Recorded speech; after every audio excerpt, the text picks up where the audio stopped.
बिस्मिल्लाहिर्रहमानिर्रहीम। अस्सलाम वालेकुम नाज़रीन।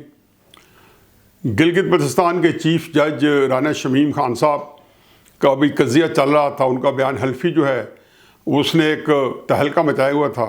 उससे पहले भी कई मसाइल उसी तरीके से दामे दुर्मे सुखने मौजूद थे कि कल पार्लिमान में नेशनल असम्बली और सेनेट के मुश्तरका इजलास का जो आउटकम था उसने सारी चीज़ों को पसे पुश डाल दी है, सारी चीज़ें पीछे धकेल दी हैं और कल से और आज वही खबरों की जीनत है। अपोजिशन की भी प्रेस कॉन्फ्रेंसेस में भी, हुकूमत के भी जो बयानात हैं या उनका जो सवाल जवाबुल जवाब सब में यही मौजूद है।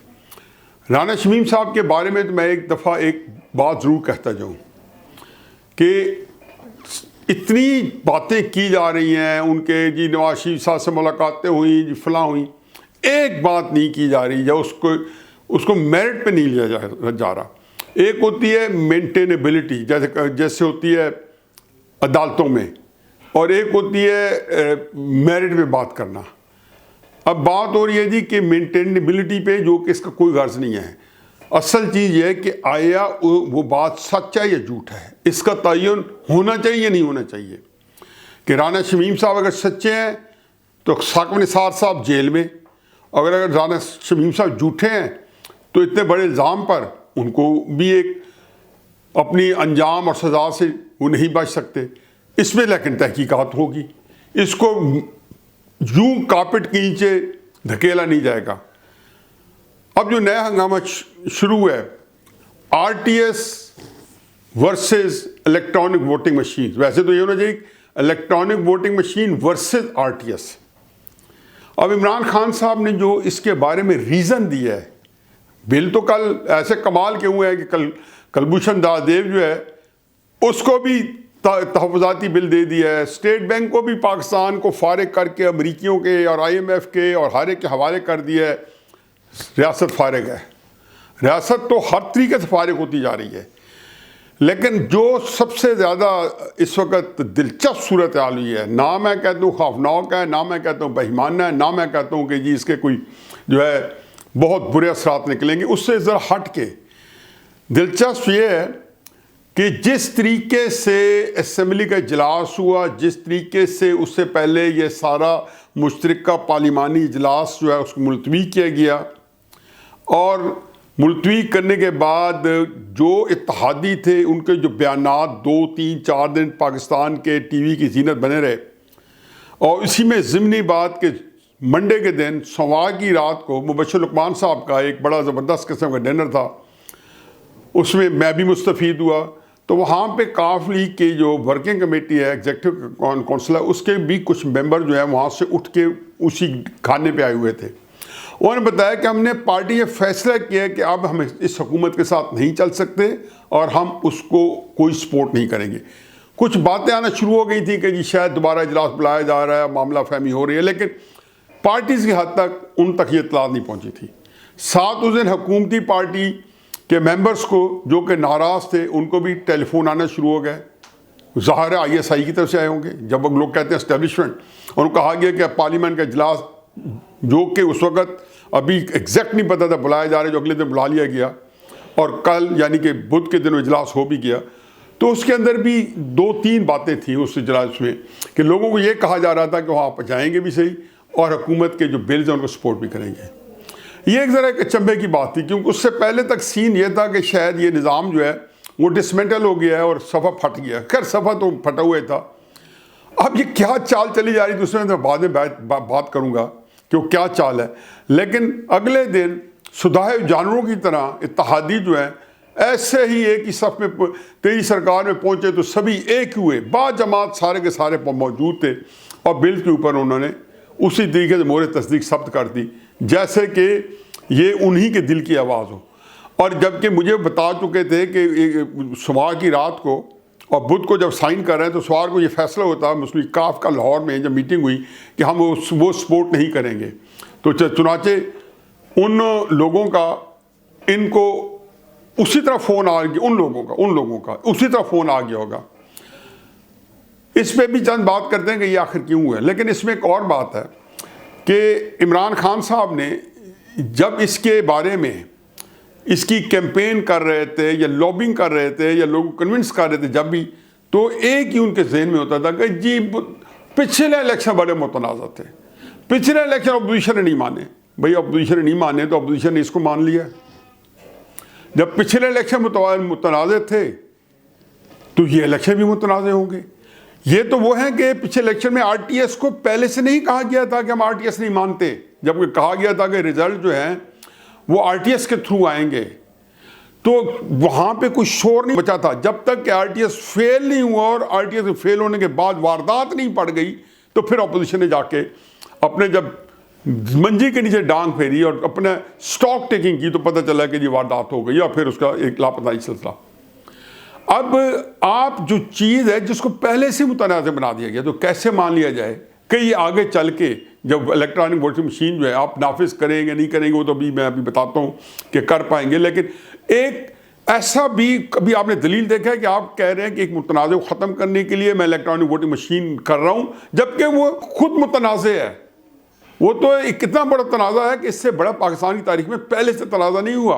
इलेक्शन कमीशन भी उस पर एग्री नहीं करता, पता शायद सुप्रीम कोर्ट भी इसके बारे में ओपिनियन दे और इसके साथ मिलते जुलते हैं।